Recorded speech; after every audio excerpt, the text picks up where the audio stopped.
Hello friends, मैं Kajal. Welcome to Maya tuition channel. Friends, आज है 31 जुलाई और हम लोग बात करने वाले हैं 31 जुलाई के करंट अफेयर्स के बारे में। तो फ्रेंड्स, ये एग्ज़ाम के पॉइंट ऑफ व्यू से करंट अफेयर्स जो होता है ये बहुत ही इम्पोर्टेंट इसका रोल है। और फ्रेंड्स, हर एग्ज़ाम में करंट अफेयर्स पूछे जाते हैं, तो आपके सभी एग्ज़ाम के पॉइंट ऑफ व्यू से ये इम्पोर्टेंट है। तो फ्रेंड्स, वीडियो को बिना स्किप किए हुए वीडियो को एंड तक देखिए। और अगर इसका PDF आप लोग डाउनलोड करना चाहते हैं तो mayatuition.com पे विजिट कर सकते हैं। वहाँ पर आपके लिए PDF अवेलेबल है, वहाँ से आप लोग डाउनलोड कर सकते हैं।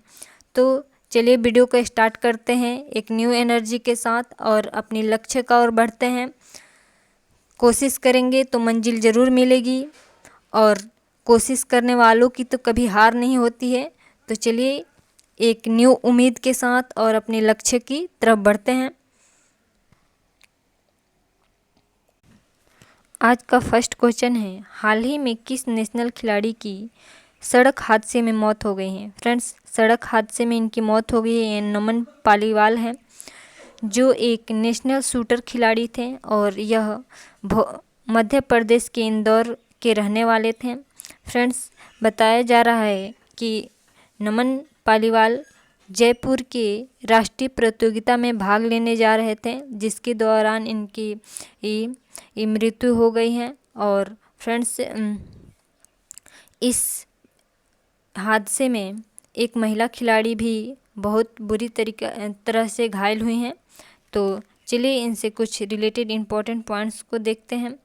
मध्य प्रदेश के राष्ट्रीय नमन पालीवाल की सड़क हादसे में मौत हो गई है। फ्रेंड्स, ये एक राष्ट्रीय खिलाड़ी थे।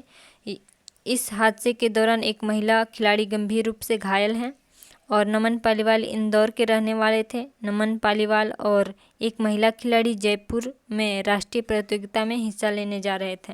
इसी दौरान इनकी सड़क हादसे में मृत्यु हो गई। और मध्य प्रदेश की जो राजधानी है फ्रेंड्स, भोपाल है। चलिए नेक्स्ट क्वेश्चन को देखते हैं। नेक्स्ट क्वेश्चन है, हाल ही में किस देश में तीव्रता वाले भूकंप आया है। तो फ्रेंड्स, ये हाल ही में तीव्रता वाले भूकंप जो है अमेरिका में देखे गए हैं। 8.2 की तीव्रता वाले अमेरिका के अलास्का जो द्वीप है वहाँ पर देखे गए हैं। तो चलिए इससे कुछ रिलेटेड इम्पोर्टेंट पॉइंट्स को देखते हैं। अमेरिका के अलास्का प्रायद्वीप में भूकंप के झटके को महसूस किया गया है और रिएक्टर पैमाने पर जो भूकंप की तीव्रता थी 8.2 थी। भूकंप इतनी तेज था कि इसके बाद दक्षिण अलास्का, हवाई और अलास्का प्रायद्वीपीय में सुनामी की चेतावनी जारी की गई है। फ्रेंड्स, बताया जा रहा है कि वहाँ पर सुनामी की भी चेतावनी जारी की गई है। हवाई सेवाएं बंद कर दी गई हैं और अलास्का में अक्सर ही भूकंप के झटके आते रहते हैं। और जो सबसे ज़्यादा तीव्रता वाले जो भूकंप आया था 1994 में, जिसकी तीव्रता थी 9.2। इसकी रिएक्टर पैमाने पर तीव्रता 9.2 थी। तो फ्रेंड्स, इसे ध्यान में रखिएगा। चलिए नेक्स्ट क्वेश्चन को देखते हैं। नेक्स्ट क्वेश्चन है, हाल ही में भारत के कमांडो मार्कोस अपनी ट्रेनिंग कहाँ पर कर रहे हैं। फ्रेंड्स, ये हाल ही में ये भारत के जो कमांडो मार्कोस हैं ये एक केन्या में ट्रेनिंग कर रहे हैं। तो चलिए इससे कुछ रिलेटेड इम्पोर्टेंट पॉइंट्स को देखते हैं, जो कि हमारे एग्ज़ाम के पॉइंट ऑफ व्यू से मस्ट इम्पोर्टेंट है। तो भारतीय नौसेना के जहाज़ तलवार बहुराष्ट्रीय समुद्री अभ्यास कौटलेस एक्सप्रेस 2021 CI में हिस्सा ले रहा है। ध्यान में रखिएगा, यह अभ्यास केन्या में 26 जुलाई 2021 से 6 अगस्त 2021 तक चलेगा। फ्रेंड्स, ये जो है अभ्यास 26 जुलाई से ही चल रही है और ये 6 अगस्त तक चलेगा। बंदरगाह पर होने वाला अभ्यास मोम्बासा में 26 से 28 जुलाई तक किया गया। मोम्बासा जो है यहाँ पर 26 से 28 जुलाई तक अभ्यास किया गया है और इसमें भारत की नौसेना में marine MARCOS Kenya, Djibouti, Mozambique, Cameroon, Georgia के तटरक्षक दल के कर्मियों को प्रशिक्षण दिया है। फ्रेंड्स, ये जो मैरीन हैं, ये इतने जगहों के जो तटरक्षक दल हैं, जो कर्मी वहाँ के दल हैं, उनको प्रशिक्षण दिया है। और कैटलेस एक्सप्रेस अभ्यास को इस तरह तैयार किया गया है कि जिसके जरिए क्षेत्रीय सहयोग, समुद्री सीमा संबंधित जागरूकता पैदा होगी तथा अमेरिका, पूर्वी अफ्रीका तथा पश्चिम हिंद महासागर के बीच में बढ़ते गैर कानूनी बढ़ने के लिए बेहतरीन तरीकों को साझा किया जाएगा। इस युद्धाभ्यास का मकसद पश्चिम हिंद महासागर में गैर कानूनी संबंधित गतिविधियों से निपटना है। फ्रेंड्स, जो वो हिंद महासागर है, यहाँ पर गैर कानूनी संबंधी गतिविधियों को बढ़ने का इसका मेन मकसद यही है कि उसे रोकना है।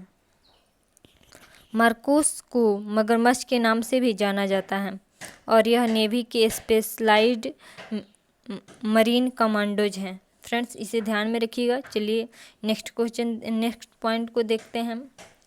मार्कोस कमांडोज को पहले मरीन कमांडो फोर्स यानी MCF के नाम से भी जाना जाता था और मार्कोस इंडियन नेवी की एक स्पेशल ऑपरेशन यूनिट है। इसे ध्यान में रखिएगा। मार्कोस जो है ये इंडियन नेवी जो है इसका स्पेशल एक यूनिट है। और INS तलवार जो है इंडियन नेवी की तलवार क्लास फ्रिगेट में टॉप क्लास की फ्रिगेट मानी जाती हैं। इसे इस रूप में तैयार किया गया था। 18 जून 2003 को ये नेवी में कमीश्ड की गई थी, मतलब शामिल किया गया था। यह एक मल्टी रोल फ्रिगेट है जिसने कमीशनिंग के बाद से अब तक कई ऑपरेशन में हिस्सा लिया है। फ्रेंड्स, ये बहुत ही इम्पोर्टेंट चीज़ है जो कि आपको ध्यान में रखना है। इससे बहुत सारे क्वेश्चन बनाकर पूछे जा सकते हैं जो कि आपके एग्ज़ाम के पॉइंट ऑफ व्यू से मोस्ट इम्पोर्टेंट है। नेक्स्ट क्वेश्चन है, भारत ने हाल ही में दुनिया की सबसे ऊंची सड़क कहाँ पर बनाई है? तो फ्रेंड्स, लद्दाख में ये हाल ही में बनाया गया है। बॉर्डर के पास इसे बनाया गया है।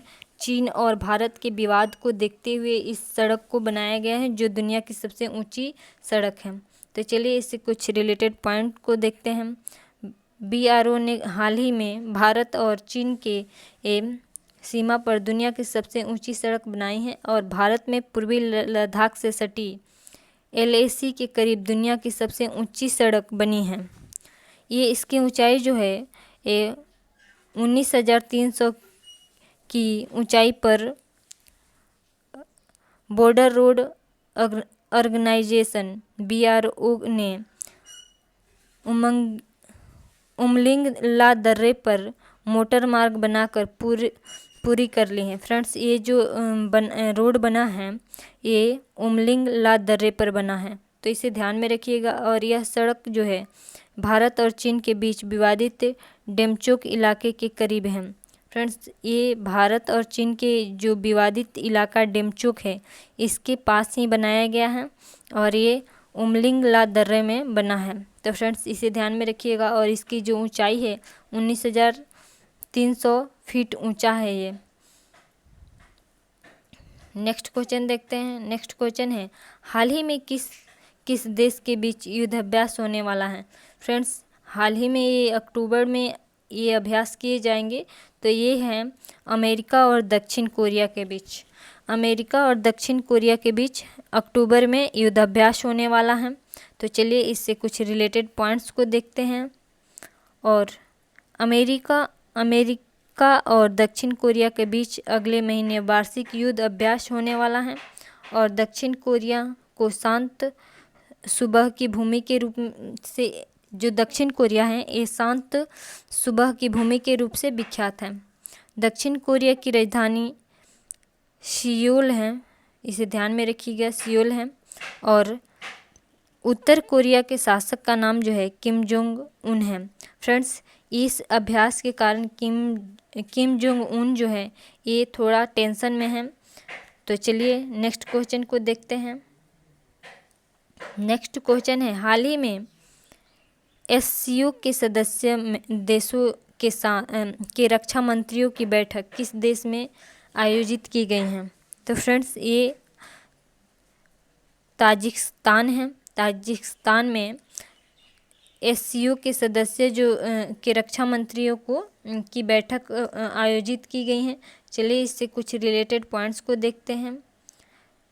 सहयोग संगठन के सदस्य शंघाई सहयोग संगठन की सदस्य देशों की रक्षा मंत्री की 18वीं बैठक 28 जुलाई को ताजिकिस्तान के दुशांबे में आयोजित किया गया है। फ्रेंड्स इसे ध्यान में रखिएगा, ये 18वीं बैठक थी 28 जुलाई को, इसे दुशांबे में आयोजित किया गया है। और चीनी रक्षा मंत्री जो है बेई फंगाहो ने इस बैठक में हिस्सा लिया है, तो इसे ध्यान में रखिएगा। चलिए नेक्स्ट क्वेश्चन को देखते हैं। नेक्स्ट क्वेश्चन है, हाल ही में किस किस देश के बीच संयुक्त रूप से इंडो पैसिफिक बिजनेस फोरम की मेजबानी होने वाली है? तो फ्रेंड्स ये बहुत ही इम्पोर्टेंट क्वेश्चन है जिसे आप ध्यान में रखिएगा। फ्रेंड्स भारत और अमेरिका के बीच ये बिजनेस जो फर्म है ये इसकी मेजबानी होने वाली है। तो चलिए इससे कुछ रिलेटेड पॉइंट्स को देखते हैं। अमेरिकी विदेश विभाग ने घोषणा करते हुए कहा कि भारत अमेरिका अक्टूबर में चौथे वार्षिक Indo Pacific business forum virtual को होस्ट करेंगे। फ्रेंड्स ये दोनों देशों ने मिलकर ये इंडो पैसिफिक बिजनेस फोरम को होस्ट करने वाले हैं। इंडो पैसिफिक बिजनेस फोरम अब अपनी चौथे साल में है, जो पूरे भारत प्रशांत क्षेत्र एवं संयुक्त राज्य अमेरिका और उसके भागीदारों के बीच व्यापार, निवेश और आर्थिक सहयोग को बढ़ावा देने के लिए एक अग्रणी कार्यक्रम है। फ्रेंड्स इस पॉइंट को ध्यान में रखिएगा जो कि बहुत ही इम्पोर्टेंट है। और 28 अक्टूबर को 2 दिवसीय ऑनलाइन कार्यक्रम की मेजबानी अमेरिका और यूएसए चैम्बर ऑफ कॉमर्स, भारतीय औद्योगिकी परिसंघ के federation of India chambers of commerce and industry और यूएसए आसियान बिजनेस काउंसिलिंग के साथ करेंगे। तो चलिए नेक्स्ट क्वेश्चन को देखते हैं। नेक्स्ट क्वेश्चन है, हाल ही में भारत के विदेश मंत्रालय ने किस स्थान पर हुए चुनाव के गैर कानूनी घोषित किया है? फ्रेंड्स हाल ही में पाकिस्तान में चुनाव हुआ है जिसे भारत के विदेश मंत्रालय जो है इसे गैर कानूनी घोषित किया है। तो ये है पाक अधिकृत कश्मीर पीओके पर ये चुनाव कराया है। ये पाकिस्तान जो है ये साबित करना चाहता है कि जो कश्मीर का जो उसने क्षेत्र को अधिकृत कर रखा है वो कानूनी रूप से उसका है, लेकिन ये भारत के विदेश मंत्रालय ने इसे गैर कानूनी रूप से ठहराया। और चलिए इससे कुछ रिलेटेड पॉइंट्स को देखते हैं। पाक पीओके में हुए चुनाव पर विदेश मंत्रालय की तरफ से चुनाव को गैर कानूनी घोषित किया गया है और पाक अधिकृत कश्मीर में कराए गए चुनाव गैर कानूनी है और पाकिस्तान द्वारा सिर्फ उस सच को छुपाने की प्रयास है कि उन्होंने इस इलाकों पर गैरकानूनी कब्जा रखा है। फ्रेंड्स ये पाकिस्तान जो है ये जताना चाह रहा है कि जो वो कश्मीर का जो अधिकृत क्षेत्र है जिस पे वो हक जमाया है वो उसका है, इसलिए वहाँ पर चुनाव कराया है जिसे भारत के जो विदेश मंत्रालय है इसे गैरकानूनी ठहराया है। विदेश मंत्रालय द्वारा सिर्फ पाक पीओके चुनाव पर ही तल्ख टिप्पणी नहीं की है, बल्कि चाइना पाकिस्तान इकोनॉमिक कॉरिडोर पर भी स्पष्ट संदेश गया है कि उन्होंने वे कॉरिडोर भारत की ज़मीन से होते हुए गुजरता है। ऐसे में भारत यथास्थिति को बदलने वाला हर कदम को पुरजोर से विरोध करता है। तो फ्रेंड्स इस पॉइंट को ध्यान में रखिएगा। भारत जो पाकिस्तान है ये जो भारत अधिकृत जो पाकिस्तान अधिकृत क्षेत्र है उस पे कब्जा किया हुआ है और वहाँ पर चुनाव करवाया है। तो चलिए नेक्स्ट क्वेश्चन को देखते हैं। नेक्स्ट क्वेश्चन है DGCA इसका पूरा नाम होता है नगर विमान महानिदेशालय का फुल फॉर्म क्या है। तो फ्रेंड्स ये बहुत ही इम्पोर्टेंट है जो कि और इसका जो हेड क्वार्टर है ये न्यू दिल्ली में है। तो इसे ध्यान में रखिएगा। और चलिए इससे कुछ रिलेटेड पॉइंट्स को देखते हैं। तो फ्रेंड्स इसका आंसर हम पहले देख लेते हैं। फ्रेंड्स जो DGCA का फुल फॉर्म जो होता है directorate general of civil aviation. तो फ्रेंड्स इसे ध्यान में रखिएगा कि जो इसका आंसर है फर्स्ट है directorate general of civil aviation. तो फ्रेंड्स ये फुल फॉर्म होता है जो कि आपके एग्ज़ाम के पॉइंट ऑफ व्यू से मोस्ट इम्पॉर्टेंट है। चलिए इससे कुछ रिलेटेड पॉइंट्स को जानते हैं। फ्रेंड्स ये है इसका हिंदी में जो वो फुल फॉर्म होता है नागरिक उड्डयन महानिदेशालय ने अंतर्राष्ट्रीय उड़ान 1 महीने के लिए रोक दिया है। कोरोना महामारी जो है इसके बढ़ते हुए केस को देख करके DGCA ने इसे पे 1 अगस्त तक रोक लगा दिया है। उड़ान पर लगी रोक 31 जुलाई को ख़त्म हो रही थी। अब केंद्र सरकार ने सभी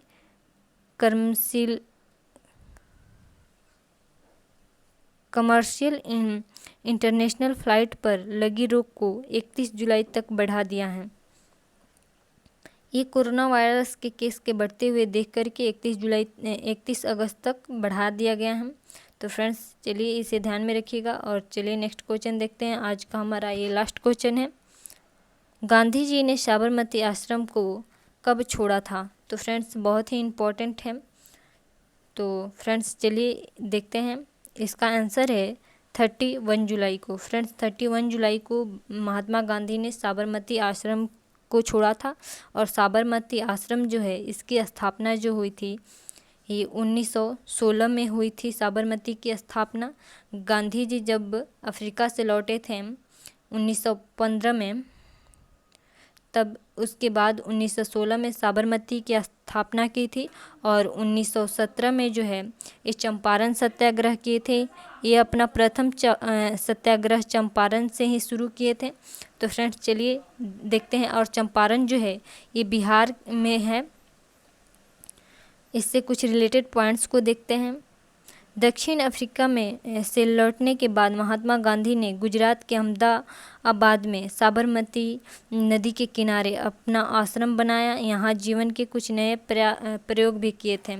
फ्रेंड्स गांधी जी ने अंग्रेजी हुकूमत के खिलाफ कई जन आंदोलन के नेतृत्व किया और साबरमती सत्याग्रह और दांडी मार्च जैसे आंदोलन भी इसकी साक्ष्य है। तो फ्रेंड्स दांडी जो मार्च निकला था ये साबरमती से ही निकला था। गांधी जी ने 31 जुलाई को 1933 को साबरमती आश्रम छोड़ दिया था। फ्रेंड्स ये 1933 में साबरमती आश्रम को छोड़ दिए और 31 जुलाई 1933 को। तो फ्रेंड्स अभी हम इसी वीडियो में डिस्कस करेंगे कि 31 जुलाई के तारीख पर अन्य प्रमुख घटनाएं जो कि हिस्ट्री में बहुत ही इम्पोर्टेंट है और ये आपके एग्ज़ाम के पॉइंट ऑफ व्यू से मोस्ट इम्पॉर्टेंट है। तो चलिए इसे ध्यान में रखिएगा और कुछ इम्पोर्टेंट पॉइंट्स को देखते हैं जो 31 जुलाई को ही घटना घटी थी। तो 31 जुलाई 1658 में मुग़ल सम्राट औरंगज़ेब ने स्वयं को मंगोलों का राजा घोषित किया था। फ्रेंड्स ध्यान में रखिएगा। और 31 जुलाई 1865 में ऑस्ट्रेलिया में दक्षिण पूर्व क्वींसलैंड ग्रैंडचेस्टर शहर में विश्व की पहली छोटी रेल लाइन शुरू की गई थी। और 31 जुलाई 1880 में प्रसिद्ध हिंदी कहानीकार और उपन्यासकार प्रेमचंद्र का जन्म हुआ था। 31 जुलाई 1924 में मद्रास प्रेसिडेंसी क्लब ने रेडियो प्रसारण संचालित किया और 31 जुलाई 1940 में स्वतंत्रता सेनानी उधम सिंह का निधन हुआ था। 31 जुलाई 1948 भारत ने कोलकाता में पहली राज्य परिवहन सेवा का स्थापना किया था। 31 जुलाई 1980 में हिंदी फिल्म महान पार्श्व गायक मोहम्मद रफ़ी की निधन हुई थी। फ्रेंड्स, इनका 31 जुलाई 1980 में निधन हुआ था और 31 जुलाई 1982 में सोवियत संघ ने परमाणु परीक्षण किया था। फ्रेंड्स, बहुत ही इम्पोर्टेंट है, ध्यान में रखिएगा। 31 जुलाई 1992 नेपाल की राजधानी काठमांडू में थाईलैंड का विमान दुर्घटनाग्रस्त हुआ था और इसमें जो 133 लोगों की मौत हो गई थी। 31 जुलाई 1993 में भारत के पहले तैरते हुए समुद्री संग्रहालय का कोलकाता में उद्घाटन हुआ था। फ्रेंड्स, ध्यान में रखिएगा। चलिए नेक्स्ट पॉइंट को देखते हैं। 31 जुलाई 2006 फिदेल कास्त्रो ने अपनी भाई को सत्ता सौंप दी थी और 31 जुलाई 2006 में ही श्रीलंका में, चलिए देखते हैं नेक्स्ट पॉइंट को। 2006 में श्रीलंका में युद्ध विराम समझौता समाप्त हुआ और LTTI के साथ संघर्ष में 50 लोग मारे गए। 31 जुलाई 2007 भारतीय मूल के अमेरिकी डॉक्टर सुधीर पारखी को पाल हेरेसी अवार्ड प्रदान किया गया था। 31 जुलाई को सुधीर पारखी जो हैं, इनको पाल हैरिस अवार्ड प्रदान किया गया था। चलिए नेक्स्ट पॉइंट को देखते हैं। 31 जुलाई 2010 में पाकिस्तान में बाढ़ से 900 लोगों की मौत हुई थी। तो फ्रेंड्स, इसे ध्यान में रखिएगा। जो ये सभी पॉइंट जो है आपके एग्ज़ाम के पॉइंट ऑफ व्यू से मोस्ट इम्पॉर्टेंट है। अगर वीडियो पसंद आए तो वीडियो को लाइक करिए, चैनल को सब्सक्राइब करिए। चलिए नेक्स्ट वीडियो में मिलते हैं। Thank you for watching this video.